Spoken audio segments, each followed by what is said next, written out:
I hope that the current chair will want to visit Moscow in 2026. Of course, we support this intention. Mr. Leoglu also visited our country in March last year, 3 months after he was elected General Secretary of the OSCE, 3 months after his appointment. Yesterday and today, our conversation was frank.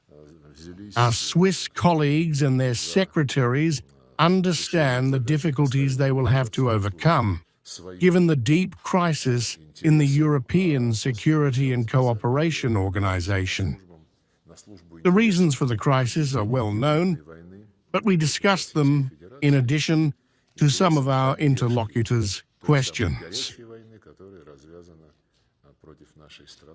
The reasons are clearly the actions of NATO and the European Union, who long before the events in Ukraine decided to put the organization in the service of their own interests. And after the start of the special military operation, who decided to put the organization in the service of their own interests, and who decided to support the hot war that has been unleashed against our country by the hands of the Ukrainian regime. The entire OSCE agenda, with the fewest exceptions, was Ukrainianized. This happened even in the areas that should have been dedicated to mutually beneficial cooperation, to the search for concrete and acceptable projects in the field of transport, communications, logistics, investments, and solving humanitarian issues. However, the organization is harmed by the discussions in the areas that should be considered annually, and by the topics that do not fall under the sphere of its competence. It would be a waste of time to make another Ukrainian mistake and report to those who are in charge of this process. I will not go into detail. You are probably familiar with the OSCE documents. The OSCE is based on the principle of equal and indivisible security, which has been repeatedly proclaimed at the OSCE at the highest level, including in 1999 at the summit in Istanbul and in 2010 at the summit in Astana. These documents clearly state that security is indivisible, that no one has the right to strengthen their security at the expense of the security of others, and that no country, group, country, or organization has the right to claim dominance in the OSCE space. The fact that NATO is doing exactly what is forbidden, striving to dominate, and not just to dominate, but to include more and more members, is well known to everyone. The attempt to swallow Ukraine and create a bridgehead against the Russian Federation, to create military bases on its territory, to deploy weapons aimed at our country, has led to the fact that we have no choice but to launch a special military operation in response to the appeals of Donetsk and Lugansk People's Republics. After many years of attempts to explain to the West at the highest level the failure of its line to draw Ukraine into this deadly game, nevertheless, we have discussed in a broader context what could be done to ensure that the OSCE maintains its importance in the closed structure of the bloc-type trinity. When such quartets and trios are created, nuclear components are added to the exercises that are organized there. All this is disturbing and, of course, requires an open, honest discussion. We do not want NATO to deal with the security of the entire Eurasian continent.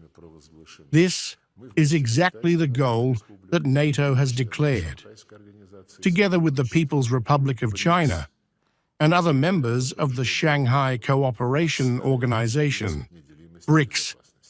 We stand up for the principle of indivisibility and security. Of course, we will be ready to discuss this issue with our American colleagues when their general attitude to the key aspects of what is commonly referred to as strategic stability is clarified. As you know, yesterday, the Treaty on Strategic Offensive Weapons was adopted, and there was a vacuum.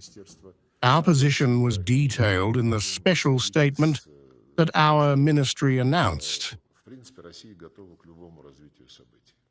We will assume that Russia is ready for any development. Of course, we prefer a dialogue and will wait for the United States to be ready for this. In general, the conversation about the role of the OSCE in solving security problems and forming a new security architecture was quite interesting. Our interlocutors admit that without the Asian aspect, our joint efforts on the continent would not be sufficient. We will have to wait and see how all this will turn out. In any case, together with our Belarusian friends, we have initiated the development of the multipolarity map of the 21st century, which will be considered at the third Minsk Security Conference in the fall of this year. This concept will be promoted regardless of what efforts can be made to save the Security and Cooperation Organization in Europe. We will see how it can retain its importance and how it can fit into the common work on the problems of continental security and the possibilities of continental mechanisms for maintaining security and stability. We have explained in detail that all three branches of the OSCE, military, political, economic, and humanitarian, are either in complete stagnation or in the process of Ukrainianization, as I said at the beginning of my speech. At the same time, the OSCE is completely inactive, despite the fact that there are special institutions responsible for the rights of national minorities, for the freedom of mass media, and for human rights. These institutions fully prove their incapacity, not being able to react to the most severe violations of all the OSCE principles. I mean the growth of neo-Nazi sentiments, the heroization of Nazism, the destruction of the joint military memorial legacy dedicated to those who defeated fascism in the Second World War, the discrimination of Russian-speaking people, Russian language, culture, mass media, persecution of canonical orthodoxy.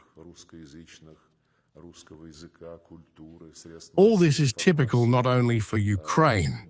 There is a similar phenomenon in the Baltic states.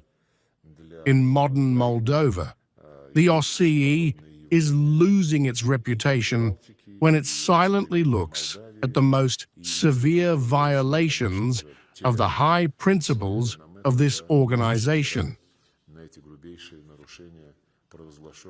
There is also stagnation in the economic sphere. The Swiss chairman and the Secretary General have plans to revive activities in these areas. We have said that we will be ready, given that there can be no discrimination in the organization of such events, both from the point of view of the circle of guests and from the point of view of all delegations, to get to the place of the event without any problems. Another serious problem is the humanitarian aspect. I have already mentioned how these institutions are silent when they observe the violations. In addition, Russian participants, first of all representatives of civil society, do not allow such or other humanitarian events contrary to practice. The last thing I want to say is that our colleagues, especially the Secretary General, actively supported our thesis that it is unacceptable when the so-called organization does not have a charter, and all the institutions that have been formed in this organization operate without any universally approved rules. All this, despite the fact that the principle of consensus has been proclaimed in the OSCE. We, the Russian Federation, together with our allies in the CIS and the OSCE, almost 20 years ago in 2007, distributed specific proposals, including a draft charter, a draft document that defines the principles and rules of operation of all OSCE institutions. In fact, the West is doing everything to bury this work. Then it objectively paused, but now we intend to resume these initiatives. We need to restore order in this organization, especially when it comes to monitoring the elections. There was an indecent situation when 10 observers went to the so-called developed democracies in one country, and hundreds went to the country to the east of Vienna, as it is customary to say.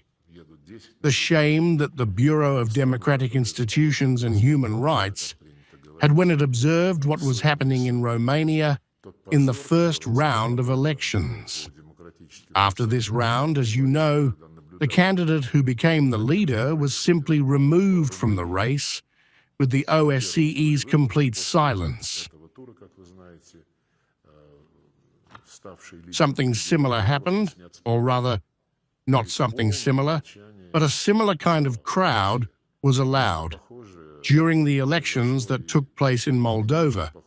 And again, the OSCE actively played, along with those who in every possible way encouraged the frankly pro-West, anti-Russian course of the modern Moldovan authorities. So there are a lot of tasks. We have never had a lack of goodwill when it came to helping to prevent the collapse of the Security and Cooperation Organization in Europe. It seems to us that the Swiss chairman and the Secretary General have an understanding of the depth of the crisis, and there is a desire to try to overcome the current situation. Our advice, which we gave to our interlocutors, is not to try to swing on some global initiatives, so to speak. Let's make the OSCE the central structure of almost everything that is happening in this part of Eurasia. First of all, let's try to restore the normal work of the mechanisms in the military-political sphere, which are ineffective, not in our view, in the economic sphere, and in the humanitarian sphere. On this, we parted ways and agreed to continue to maintain contacts. Please, RIA Novosti. Thank you very much. We have two questions, if I may, Mr. President. The first question. In your opening remarks, you spoke about the deep crisis of the OSCE as an organization. This question was planned as the main one during the talks. I would like to understand whether the Swiss side and the representatives of the organization have a clear understanding of the crisis and its depth, and whether it is possible to hope that in the future the OSCE will be able to effectively carry out the functions for which it was created. I can ask the second question, if I may.